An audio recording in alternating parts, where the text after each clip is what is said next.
개발협력 유튜브계의 거성으로 나아가기 위해서. 이제부터 내가 불러줄 테니 치거라 라고 이제 봐야죠.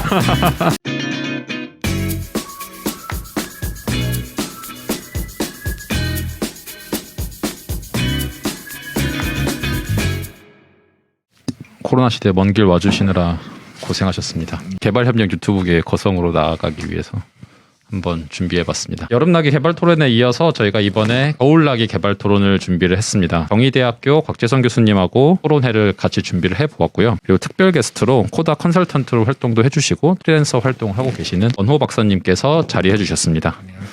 네, 반갑습니다. 지난번에도 계속 얘기를 했었죠. 생태계 얘기도 하고 특히 코로나 상황으로 올해가 시작했기 때문에 그 얘기 좀 했던 것 같은데 이번 차부터는 본격적으로 우리 개발 생태계의 실제적인 모습에 대해서 차근차근 따박따박 한번 살펴볼까 합니다. 그래서 오늘은 우리 개발 수행자 입장에서 사업은 과연 어떻게 진행하는가, 그러니까 프로젝트 많이 하잖아요. 개발협력 할 때는 그 프로젝트에서 우리가 짚어야 될 것은 무엇이고 실제 현장에서는 어떤 일이 진행되는가, 세세한 얘기를 좀 같이 해보려고 합니다. 그래서 소는 누가 키우나 이렇게 이제 부제를 다룬 거죠. 우리 포스터에 소그림도 그려놓고 그래서 열심히 한번 달려보죠. 권호 님이 오셨는데 권호님께서는 상당히 컬러풀한 커리어를 갖고 계세요. 그래서 실제 사업과 프로젝트 진행, 그리고 그 앞단에 있는 제안 작업, 그리고 그 뒤에 있는 평가 작업 등등에 있어서 다양하게 전 주기별로 많은 경험을 쌓으셨고요. 그리고 섹터를 초월해서 ICT에서 공공행정, 농촌개발 등등에 이르기까지 다양하게 활동을 하고 계십니다. 그래서 이 얘기를 하기에 가장 적합한 분이라고 생각돼서 매우 바쁘신 일정에도 또 여기 모셨습니다. 우리 크게 박수 한번 치고 시작할까요? 네. 감사합니다. 저는 원래 국내에서 ICT 컨설턴트를 하다가 개발 협력에 빠져서 호이카 아제르바이잔 사무소에서 이제 전문가로 한 1년 있고 그 후로는 개발 협력 프로젝트를 주로 수행하고 있습니다. 사전 타당성 조사 또는 기획부터 실제 구축, 평가까지 사업들을 대부분 경험을 했기 때문에 오늘은 가능하면 제가 겪었던 현장 경험 위주로 소를 키우시는 분들에 대해서 좀 설명을 드리고자 합니다. 지금까지 저희가 다뤄왔던 주제는 코비드19 이후에 개발협력은 어떻게 나아갈 것인가, 그리고 전문가란 무엇인가로 얘기를 하면서 우리가 어떤 일들을 한다라고 했으면은 오늘은 소는 누가 키우나라는 컨텐츠에 대해서 좀 한번 논의를 해볼까 합니다. 그래서 이 소라 하는 거는 우리가 말하는 좀 사업을 저희가 소라고 좀 지칭을 하고 있고, 그러면 그 사업을 만드는 데 있어서 기획을 하기도 하고 수주를 하기도 하고 그리고 또 수행을 하고 평가 같은 것들도 있는데, 우리가 이런 일들을 하면서 이러한 일들도 있었고 저러한 일들도 있었고 이때는 어떻게 대응을 해야 되고 그러한 것들을 오늘 조금 논의를 해볼까 해요. 그런데 우선 곽재성 교수님께서 간단하게 준비해 주신 PT로 생태계에 대해서 좀 설명을 드리고 이제 실질적인 내용으로 한번 들어가 보도록 하겠습니다. 오늘은 프로젝트의 주기를 중심으로 해서 각 주기별로 소가 왜 송아지일 때도 있고 좀 컸을 때도 있고 나중에 소 잡아먹을 때도 있잖아요. 그 다음에 이제 한우가 되는 거죠. 그 프로젝트에서 어떤 일을 하나를 주로 많이 이제 얘기를 할 건데, 그 이전에 그래서 왜 우리가 얘기를 하나, 우리가 얘기하는 그 개발 협력에 있어서 수행, 즉 영어로 말하면 임플레멘테이션이라는 게 어디쯤 위치하나에 대해서 간단히 제가 화면 보면서 말씀을 드릴게요. 이게 이제 일반적인 개발 협력의 에코시스템, 생태계라고 하는 지형인데요. 생태계는요, 크게 공여 그룹과 수행 그룹과 수원 그룹으로 나눠집니다. 근데 우리는 지금까지 책에 보면은 대부분 다 공여자하고 수원 그룹 정도 얘기가 나오고요. 특히나 이제 공여 그룹에 대해서 너무 많이 우리는 배워요. 우리나라는 외교부가 있고 코이카가 있고 유엔에 가면은 UNDP도 있고 아동에 대해서 집중적으로 지원하는 유니세프도 있고, 아시아에 대한 인프라 금융을 지원하는 아시아개발은행도 있고, 글로벌하게 하는 세계은행도 있고, 이런 내용들 되게 많이 배우죠. 이들은 사실은 공여그룹, 개발협력의 생태계를 이루는 일부에 불과합니다. 실제로 그 생태계에서 어찌 보면 가장 중요한 역할을 하는 그 주체는 사실은 수원그룹에 있는 거죠. 사실 우리는 수원이라고 얘기하자면 지금 많이 협력국이라고 얘기하잖아요. 그 협력국의 빈곤퇴치와 경제 발전을 견인하기 위한 활동이 개발협력 활동이라고도 볼 수 있는데, 이를 위해서는 협력국의 공직체계, 즉 수원 총괄기관도 있고 그 실제로 프로젝트를 담당해서 자기 부처의 업무와 일치해서 진행하는 교육부, 보건부, 국토부, 뭐 심지어 국방부 같은 데도 개발협력 지원이 일부 들어가기도 하죠. 이 사실 제일 중요한 그룹은 수혜 그룹이에요. 우리가 지방에 계시는 우리 농민 여러분들, 선생님분들, 학생들, 그리고 시민사회, 뭐 이런 수혜 그룹의 빈곤을 우리가 조금이라도 이완시키고 발전을 도모하고 소득을 높이는 뭐 이런 역할을 하는 것이 이제 수원 그룹에 대해서 우리가 잘 알아야 될 필요가 있는 거죠. 그래서 생태계에서 수원 그룹은 정말 중요합니다. 그래서 한쪽에 공여가 있고 한쪽에 수원이 있다면 그게 다가 아니에요. 그 중간에 또 수행그룹이라는 그룹이 존재하는 거죠. 수행그룹은 뭐냐 하면 공여그룹은 일반적으로 사업을 기획하고 재원을 내놓습니다. 그럼 그 내놓은 재원을 가지고 프로젝트화해서 그걸 현장에서 하드웨어든 소프트웨어든 즉 시공이든 기자재든 역량개발이든 자문활동이든 컨설팅이든 그런 것들을 프로젝트의 구성 요소로 해서 실제로 수혜그룹에 도움이 되도록 다양한 활동을 전개하는 이런 조직을 수행그룹이라고 합니다. 임플레멘터라고 하죠. 그래서 개발협력은 사실은 프로젝트예요. 개발협력의 개발 재원이 뭐 우리가 1년에 3조를 쓴다, 4조를 쓴다, 미국은 뭐 60조를 쓴다, 뭐 이렇게 얘기를 할 때 그 캐시가 실제로 흘러가는 법은 거의 없어요. 그것을 프로젝트화해서 이들에게 물고기를 주는 게 아니라 물고기 잡는 법을 가르쳐 줄 것인가를 고민하는 것이 결국 프로젝트죠. 그래서 그 프로젝트를 수행하는 그룹이 결국은 임플레멘터로서 실제로 소를 키우는 사람이다. 그래서 우리가 소 키우는 얘기를 할 때는요, 공여 그룹 중요해요. 수원 그룹 중요합니다. 잠깐 띄워놓고 그 중간에 실제로 업무를 담당하는 그 수행 그룹의 역할을 중심으로 이제 얘기를 할 겁니다. 수행 그룹에는 여기 그림에서 보듯이 물품을 공유하는 기업이 있겠죠. 기자재, 차량, 농기계. 그 다음에 요새 코비드 시대에 정말 중요하죠. 진단키트라든가 의약품이라든가 방호복 등의 소모품도 제공하는 이런 걸 생산해서 실제로 현장에 이 납품하거나 아니면 조달하는 이런 기업들이 있겠죠. 물품이 다가 아니에요. 중요한 게 또 서비스죠. 서비스라는 것은 우리가 일반적으로 건물이 나오려면 그 앞단에 설계하고 그리고 그 시공이 다 끝났을 때 이제 감리하는 이런 작업들이 있잖아요. 이것도 이제 소프트 컴포넌트로 서비스의 영역에 들어갑니다. 그 다음에 사업 관리의 영역, 프로젝트라는 게 이게 쉬운 게 아니거든요. 그래서 처음부터 끝까지 뭐 재무 관리도 해야 되고 인적 관리도 해야 되고 다양한 수준의 관리가 들어가요. 그 관리를 하는 이런 주체들. 그 다음에 지식 공유를 하거나 평가 모니터링 같은 것을 활동을 할 때 아주 기술적으로 전문적인 인사이트가 들어갑니다. 네? 조사를 해서 이 사람들의 소득이 늘었는지 얼마나 늘었는지 객관적으로 어떻게 표현할 건지를 정량적 또는 정성적으로 표현할 수 있는 이런 역량을 가진 전문가들이 많이 투입이 되거든요. 그래서 이런 소프트적인 인사이트를 투입하는 이런 서비스를 제공하는 또 수행그룹도 존재합니다. 그래서 일반적으로 수행그룹은 하드형과 소프트형으로 이제 나누는데 그 안에서도 매우 다양하게 이제 분화가 돼 있습니다. 그리고 수행그룹은 기업도 있고요. 그리고 NGO도 있죠. 그리고 요새는 국제기구가 또 수행을 하는 경우도 많이 있습니다.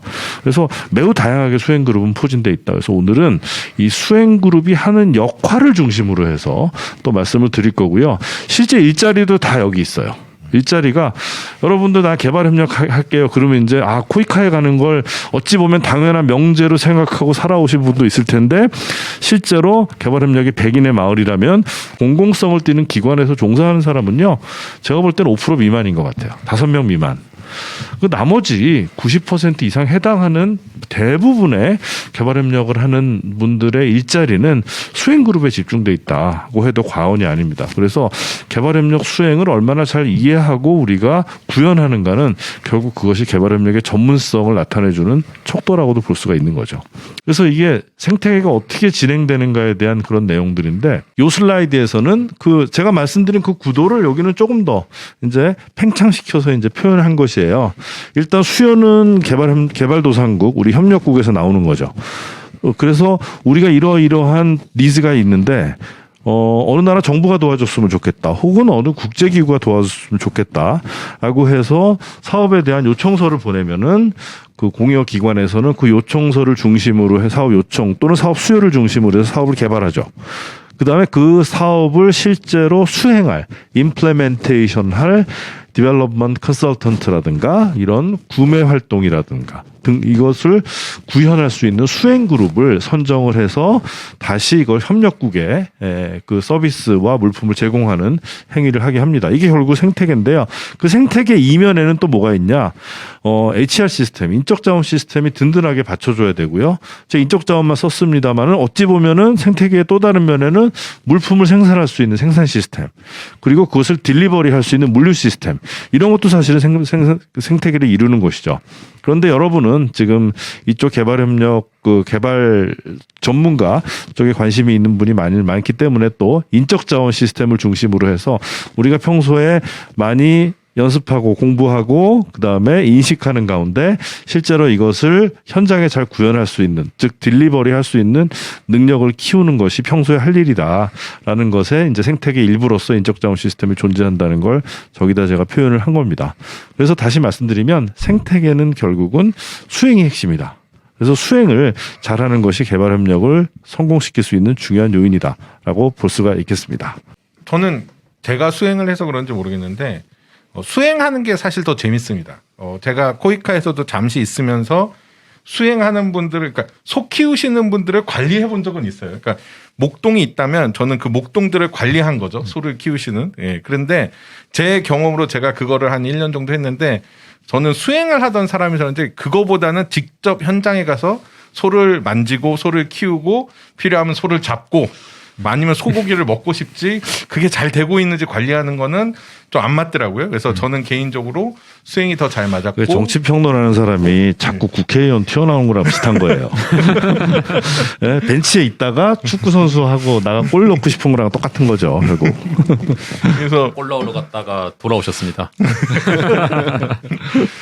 그래서 지금도 사실은 수행하는 게 제 일의 거의 90% 이상을 맡고 있다고 생각하고 있습니다. 이 사업이라는 게 만들어짐에 있어서 제가 봤을 때 기획, 제안, 그리고 사업을 수행하는 이게 좀 수행 팀들의 그 메인 해야 될 일거리들이라고 이렇게 보는데 코로나 시대에 좀 바뀌는 게 있나? 여기에 대해서 곽재선 교수님의 인사이트가 좀 있으실까요? 이제 일단 다 비대면으로 진행 중이죠. 근데 기획의 핵심은 사실은 예비조사, 그 다음에 기획조사, 뭐 이렇게 다양한 이름으로 불려왔었는데 그 타당성 조사예요. 그래서 이 사업의 컨셉을 잡는 거죠. 그래서 이 스펙은 어떻게 정할 것인가. 그 다음에 어디까지 이 어떤 예산으로 이 사업을 추진해서 우리가 원하는 개발 효과성을 볼 것인가 하는 것을 결정하는, 그러니까 사업의 최앞단에 위치한 어떤 기획인데요. 그런 기획이 원래는 한 1주, 짧으면 1주, 길면 2주라도 그 현장에 전문가들이 파견이 되어서 현장 상황 다 둘러보고 들어보고 그다음에 우리가 필요한 자료들 다 수집해서 조금 더 현장감이 넘치는 이제 보고서를 써서 그것이 이제 집행계획화돼서 사업으로 이제 뜨는 거죠. 근데 이제 지금 비대면 상황이라 그렇게 못하는 상황이니까 이것도 다 지금 온라인으로 많이 진행을 합니다. 그래서 사업을 한다면 농촌개발 전문가, 성과관리 전문가, 젠더 전문가, 뭐 그다음에 사업보조원 이렇게 해서 한 팀이 돼가지고 어느 농촌 지역에 뭐 여성의 그 역량 강화라든가 뭐 이런 사업들을 이제 기획을 하는 이런 상황이고 줌을 통해 가지고 현재하고 인터뷰도 하고 그리고 필요한 자료 같은 거 이제 받고 더 필요하면 이제 현장에 별도의 현지인 컨설턴트를 우리가 고용을 해서 현장에서 이제 일을 하게 만드는 거죠. 이러다 보니까 과거에 있던 기획조사랑은 상당히 다르게 여러 가지로 이제 진행이 되는 것 같아요. 그래서 그 특징을 한번 제가 생각을 해봤는데 간단히 얘기하면은 개인 전문가 역량이 되게 중요하더라. 다시 확 드러나더라. 그러니까 아마 지금 회사도 마찬가지거든요. 비대면 시대로 전환을 하면서 각각 딱 개인적으로 일을 하고 있어요. 그러다 보니까 개인적으로 일의 성과라는 게 개인적으로 나타나는 경우가 되게 많습니다. 과거와 같은 경우는 팀에서 일을 하잖아요. 그럼 보고서 같은 거 다 같이 쓴다고 하고 통상적으로 한두 사람이 쓰는 거 한 대여섯 사람이 일한 것처럼 이제 팀에 그럼 또 팀장은 거기다 자기 사인해가지고 또 위에 결제만 들어가면 이거 내 거 되는 거잖아요. 그런 식으로 얼추 넘어갔었는데 이제는 그게 안 돼요. 어디서 어디까지 누가 했고 그다음에 어느 지점까지는 누구의 영역이고 하는 것들이 아주 드라이하게 개별적으로 일을 하는 건데 드라이하게 모여가지고 이제 최종으로 나오는 거니까 혹시라도 일을 못하거나 혹시라도 기한에 늦거나 하는 전문가들 같은 경우는 바로 그 구멍이 보이는 거죠. 그래서 조금 더 살벌한 세상이 된 것 같다. 그래서 개인 전문가 역량이 정말 중요해진 상황이 온 것 같고요. 그 다음에 이제 데스크 리뷰의 중요성이 되게 중요한 것 같아요. 왜냐하면 실제 현장에 가서 인터랙션 하는 시간보다 여기 앉아서 주어진 자료를 읽고 분석하는 시간이 더 많아졌거든요. 기본적으로 리서치하는 능력, 그것을 논리적으로 재구성해서 어떻게 잘 쓸 것인가 하는 거기 그런 연구 능력이 사실은 더 중요해진 것 같아요. 만약에 현장에 갔다면은 얘기를 계속 들으면 돼요. 얘기를 계속 듣고 그걸 그냥 어떻게 보면 정리하는 느낌처럼 뭐 이렇게 될 텐데 실제는 그거보다는 훨씬 더 많은 분석과 논리의 영역들이 중요해진 것 같지 않을까 이제 생각이 되고 역시 현장성을 보완해 줄 수 있는 현지 전문가. 우리가 직접 못 가니까 현지에서 이걸 우리가 마치 있는 것처럼 실시간으로 생생하게 현장에 인사이트를 줄 수 있는 그 사람이 정말 중요해진 것 같다. 근데 아직 그런 사람이 많이 없는 게 조금 아쉬울 뿐이죠. 그래서 일단은 지금 초반기예요. 왜냐하면 기획조사는 원래 연초에 많이 갑니다. 근데 2020년에는 코로나 이전이었으니까 어찌 보면은 어느 정도 조사가 이제 현장에서 된 것들이 있어요. 근데 이제 2021년 이제 사업으로 들어가야 되는데 그럼 이건 거의 100% 이제 비대면 조사 환경으로 들어간다.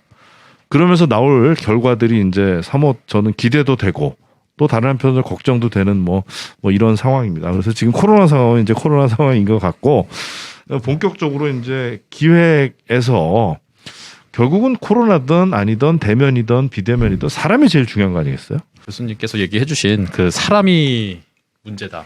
그러니까 라는 것 나중에 여기다 이렇게 사람이 문제다 저희가 이렇게 쫙 올리도록 하겠습니다. 네.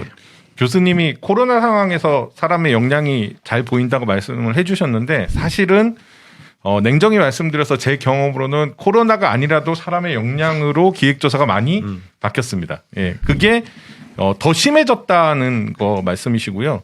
사실은 저 같은 경우 기획조사를 함부로 하겠다고 말을 잘 못해요. 왜냐하면 제가 기획조사에서 기뻤다고 잘했을 때는 제가 기획한 대로 이게 당장 되는 게 아니라 3년, 5년 후에 결과가 나오는 건데 제가 기획했던 게 3년, 5년 후에도 의도했던 대로 잘 됐다는 거가 사실 기획조사한 사람으로서의 가장 보람이고 가장 뿌듯합니다.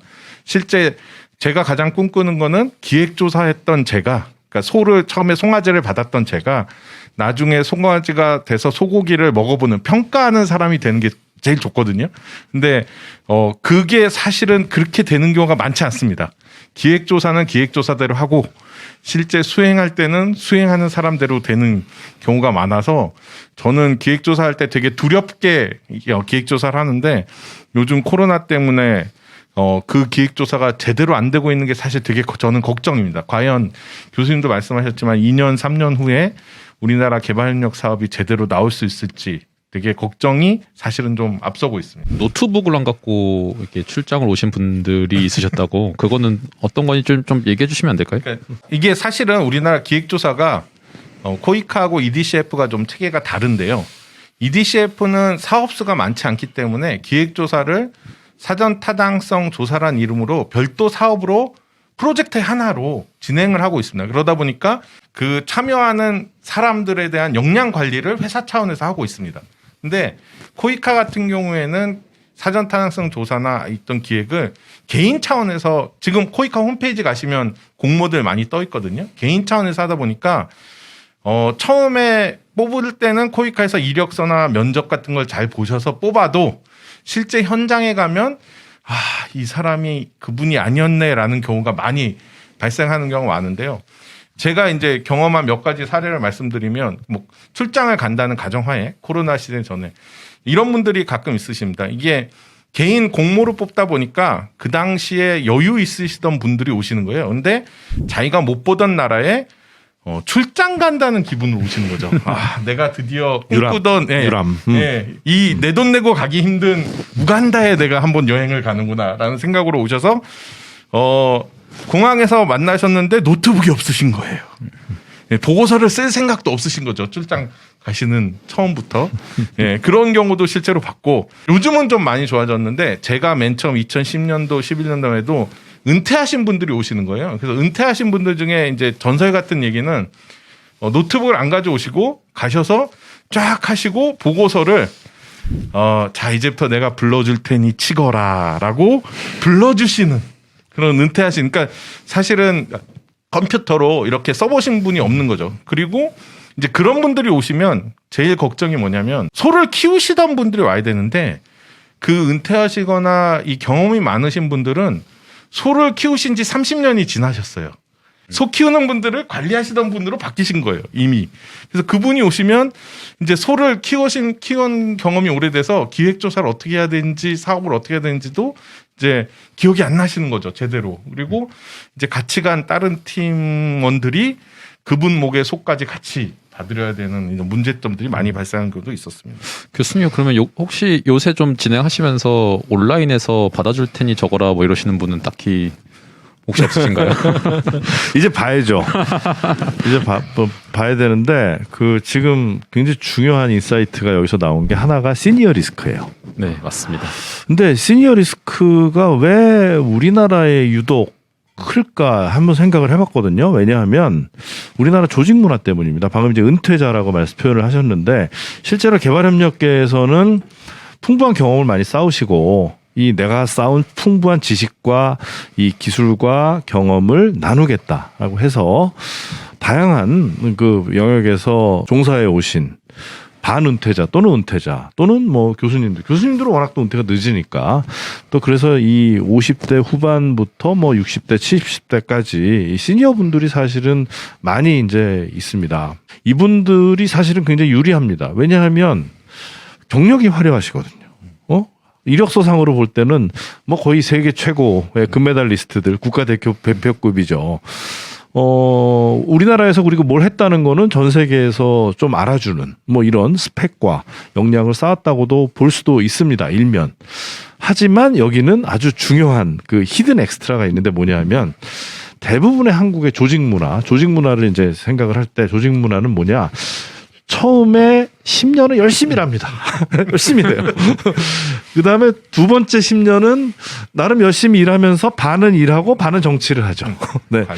밑에 사람도 직접적으로 관리를 하고 그 다음에 나도 커나가야 되니까 이제 조직에 대한 그 충성도 또 발현할 필요도 있고 그 다음에 30년은 완전히 정치를 하는 거죠. 그러니까 펜대를 다 놔버리고 이제 관리만 하는 이런 상황이 이제 전개가 되거든요.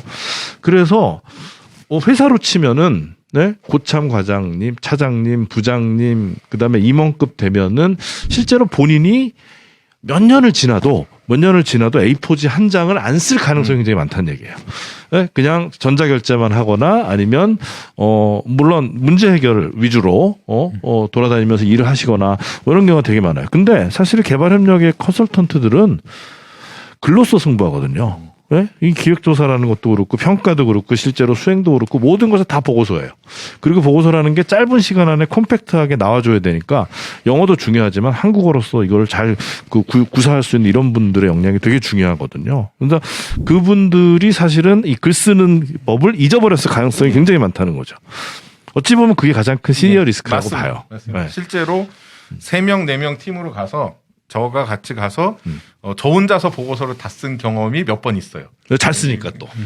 그러니까 보고서 선수 왔네 그러면서. 그러니까 보고서. 그분들은 써보신 경험도 오래되고 그리고 한 명이 잘 쓰니까 이렇게 아까 말씀드린 나는 내용을 불러줄 텐데 네가 적거라가 되는 거죠. 이게 문제가 뭐냐면 이렇게 해서 저 같은 사람이 한번 당하면 그 다음부터는 되게 두려워요. 제가 요즘 코이카 사전탄성수 안 하는 이유 중에 하나가 어떤 팀으로 갈지 모른다는 겁니다. 이 리스크, 방금 말씀하신 시니어 리스크뿐만이 아니라 저 같은 급이나 밑에 같이 협력하실 분들이 누가 될지 몰라서 그게 되게 두려워요. 그래서 함부로 못 갑니다. 그래서 최근에는 차라리 이제 저를 아는 분들이랑 같이 잘하는 분들하고 팀을 이뤄서 지원을 하는 경우도 있거든요. 근데 팀을 이뤄서 지원했더니 잘 안 되더라고요. 왜냐하면 팀을 지원하면 그 중에 예를 들면 저랑 다른 분은 쓰는데 4명이 지원했는데 2명은 괜찮은데 나머지 2명은 뭐 이미 다른 분이 결정돼 있다든지 더 괜찮은 분이 있다고 그래서 안 된다고 하는 거예요. 그러면 저희 4명이 팀을 이뤘는데 2만 가고 2분이 안 가게 되면 네. 그거는 말이 안 되잖아요. 그래서 그럼 저희는 못 하겠습니다라고 얘기하는 네, 그렇게 오히려 돼서 이게